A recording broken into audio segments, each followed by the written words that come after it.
રક્ષાબંધનની last મિનિટની shopping માટે એક સરસ જગ્યા બતાવું, બીજે ક્યાંય ગયા વિના સીધા પહોંચી જાવ મુક્તાન સર્કલ કાયલી બાગ પર, જ્યાં રક્ષાબંધન, નવરાત્રી અને જન્માષ્ટમી બધાની શોપિંગ એક સાથે થઈ જશે. ટ્રેન્ડી અને પ્રીમિયમ વસ્તુઓને પણ એકદમ અફોર્ડેબલ પ્રાઇસમાં. તો ભાઈ આ જગ્યાનું નામ છે ટ્રાઇડન્ટ એક્ઝિબિશન, જે મુક્તાન સર્કલ કાયલી બાગ પર લાગી ગયું છે અને 24 થી 27 ઓગસ્ટ સુધી રહેવાનું છે. સવારથી જ ભીડ ચાલુ થઈ જાય છે અને હોય જ ને, કેમ કે 10 રૂપિયાથી કોસ્મેટિક મળવાનું ચાલુ થઈ જશે અને ભાઈ નાના છોકરાઓને મજા પડી જાય એવી બહુ બધી વસ્તુ આ વખતે એ એક્ઝિબિશનમાં આવી ગઈ છે. કિડ્સ માટેના ટ્રેનિંગ થઈ શકે એવા મસ્ત મસ્ત કપડાં અને એકદમ જોરદાર રાખડીઓ અહીં તમને મળી જવાની છે.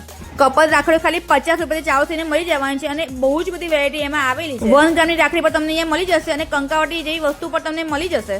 નાની બાળકીના પર્સની પર બહુ જ સરસ વેરાયટી અહીંયા આવેલી છે. હેન્ડલૂમની અને સિલ્કની સાડીઓ, designer blouses, designer chaniya choli, પટોળાના dupatta અને એવી ઘણી બધી વસ્તુઓ તમને એકદમ અફોર્ડેબલ રેટમાં મળી જશે. કોટનના 3 પીસ ડ્રેસ કરી 500 રૂપિયાથી સ્ટાર્ટ કરીને મળી જશે અને હેવી ડ્રેસ તમને 1000 રૂપિયાથી ચાલુ કરીને મળી જશે. ઇન્ડો વેસ્ટર્ન અને એથનિક કપડાની જોડે તમને વેસ્ટર્ન કપડાં, ટોપ, ટી શર્ટ અને કોરિયન પેન્ટ બધાની વેરાયટી અહીંયા એટલી સરસ મળી જવાની છે. નવરાત્રીની જ્વેલરીની વાત કરું તો ખાલી 50 રૂપિયા ચાલુ કરીને મળી જવાની છે અને વેરાયટી તમે જોયા જ કરો એટલી બધી વેરાયટી આ વખતે આવી ગઈ છે. આવું જોરદાર કલેક્શન હોય એટલે શોપિંગ તો થવાની જ છે. તો 4000 ની શોપિંગ પર તમને એક હાથમાં જેલ પોલિશ ફ્રી છે. ભાઈ તમારી બધી જરૂરિયાતોનું વન સ્ટોપ સોલ્યુશન એટલે ટ્રાઇડન્ટ એક્ઝિબિશન તારીખ 27 ઓગસ્ટ સુધી મુક્તાન ગ્રાઉન્ડ પર છે. તો તમે વિઝિટ કરો અને વધુ આ રીલને શેર કરી દો.